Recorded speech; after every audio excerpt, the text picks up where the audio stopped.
Bonjour à tous, je vous retrouve aujourd'hui dans une nouvelle vidéo, et dans cette vidéo, nous allons parler des conditions de vie sur Terre.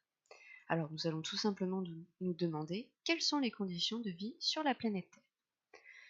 Dans un grand 1, nous allons voir que les conditions de vie sur Terre sont favorables à l'apparition de la vie.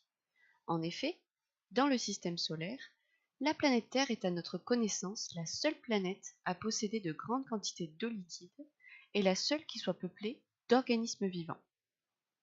Alors il faut savoir que la planète Terre s'est formée il y a 4,6 milliards d'années et que les plus anciennes traces de vie connues datent d'environ il y a 3,5 milliards d'années et correspondent à des organismes vivants en milieu marin. L'eau liquide est donc un élément indispensable à l'apparition de la vie. Pour que l'eau liquide soit présente à la surface d'une planète, il faut que la température qui y règne ne soit ni trop élevée ni trop basse.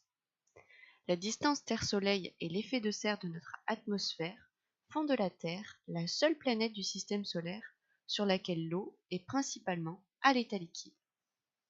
Alors, je viens de vous dire que la température moyenne de surface sur Terre est de 15 degrés Celsius. Cependant, cette température peut varier au cours de l'année selon les saisons, mais elle peut varier également en fonction de la région où l'on se trouve sur Terre, et donc en fonction du climat. C'est pour cela que dans un grand 2, nous allons nous intéresser au climat et aux saisons qui sont des conditions de vie variables.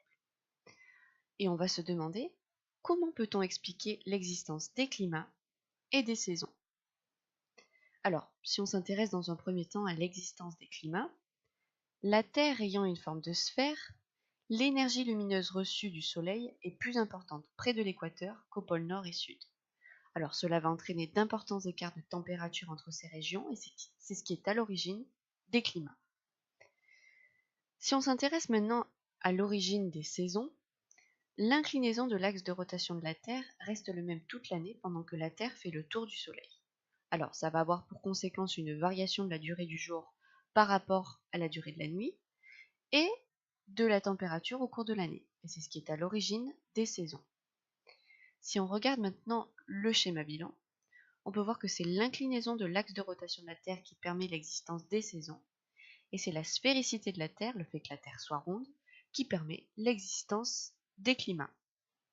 Je vous remercie de votre attention et je vous retrouve dans une nouvelle vidéo très prochainement. Created using Powtoon.